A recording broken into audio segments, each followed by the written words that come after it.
আসসালামু আলাইকুম। অনেকদিন পর ভিডিওতে আসলাম। আজ আমরা আমাদের ধান কাটতে আসছি।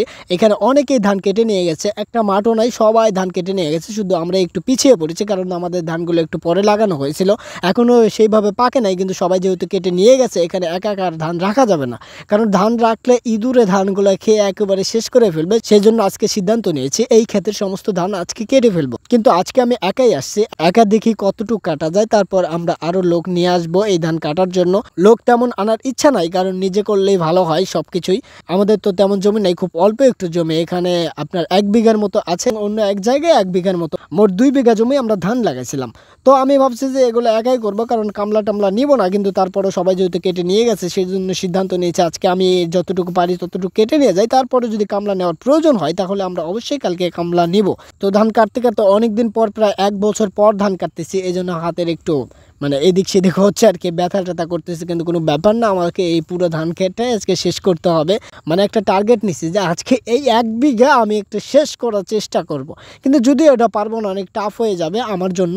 অনেকেই আবার পারে 1 বিঘা একজন কাটে, অনেকেই পারে এটা। অনেক কামলাই আছে যেগুলো 1 বিঘা একাই কাটে, কিন্তু আমার জন্য এটা টাফ হয়ে যাবে। তারপরে একটা বড় সড়ো একটা রিস্ক নিছি যে আজকে আমি এই 1 বিঘা পুরাটাই কাটবো। যদি পুরাটা না পারে 15 কাঠার মতো আমি কাটতে পারবো ইনশাল্লাহ। সকাল 7টা বাজে আমি খেতে আসছি, খেতে এসে আমি একা একাই ধান কাটতেছি। ধান কাটতে কাটতে লক্ষ্য করলাম যে আমাদের এই ধান খেতে অনেক ইঁদুর এসেছে। আশেপাশে সবাই যেহেতু ধান কেটে নিয়ে গেছে বাসায়, সেজন্য আমাদের এই ধান খেতে সমস্ত ক্ষেতের ইঁদুর আমাদের এই ধান খেতেই এসেছে। কারণ এই দেখেন সমস্ত ধান কিন্তু কেটে নিয়ে গেছে। বিষয়টা খুব দুঃখজনক, অনেক কষ্ট লাগলো দেখে যে এত কষ্টের ফসল আমরা ফলাইছি, সেই ফসলগুলা ইঁদুর এই অবস্থা করে রাখছে। এখানে দেখেন প্রত্যেকটা এই ক্ষেতের মধ্যে মনে হয় 500 ইঁদুর আসছে ভাই, এতটা ইঁদুর আসছে। এই যে আমি ধান কাটতে কাটতে দেখি ইঁদুরের গর্ত, এখানে ইঁদুরের গর্ত, ওখানে ইঁদুরের গর্ত, শুধু ইঁদুরেই গর্ত। প্রচণ্ড পরিমাণ ধান কাটছে। এই দেখতে পাচ্ছেন যে আপনারা, এই ইঁদুরে এইগুলো ধান কেটে কিন্তু আমাদের একদম মাথায় বাড়ি দিয়ে দিছে। এইভাবে ইঁদুরে নষ্ট করে ফেলছে। সেজন্য কালকে যদি আমরা একা একা কালকে কাটা যাবে না, কারণ কামলা নিয়েই কালকে কাটতে হবে। এরকমভাবে যদি ইঁদুরে খাইতে থাকে, তাহলে আর 2 দিনে কুলাবে না ভাই, 2 দিনেই আমাদের ক্ষেত ইঁদুরে শেষ করে ফেলবে। সেজন্য সিদ্ধান্ত নিয়েছে আজকে আমি একাই কাটি, কালকে সকালেই আমরা কামলার ব্যবস্থা করব। কামলার ব্যবস্থা করে আমাদের বাকি যে জমিগুলো আছে সেগুলো কাটবো। যদি আমি একা কাটি, তারপরে 3 দিনের মধ্যে শেষ করতে পারবো, কিন্তু আমাদের কালকের মধ্যেই শেষ করতে হবে। কারণ ইঁদুরে যে পরিমাণ ধান কাটতেছে, এতদিন আমাদের রাখা ঠিক হবে না, 3 দিন রাখাও আমাদের ঠিক হবে না। কারণ ইঁদুরে প্রচুর পরিমাণ ধান কাটতেছে, এক রাতেই প্রচুর ধান কেটে নিয়ে যাবে।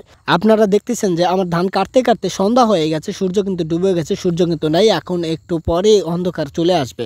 আমি কিন্তু এখনো ধান কেটে আছি, এখনো ধান কাটতেছি। আমাদের এখন আর থাকা যাবে না, কারণ আজান দিয়ে দিবে।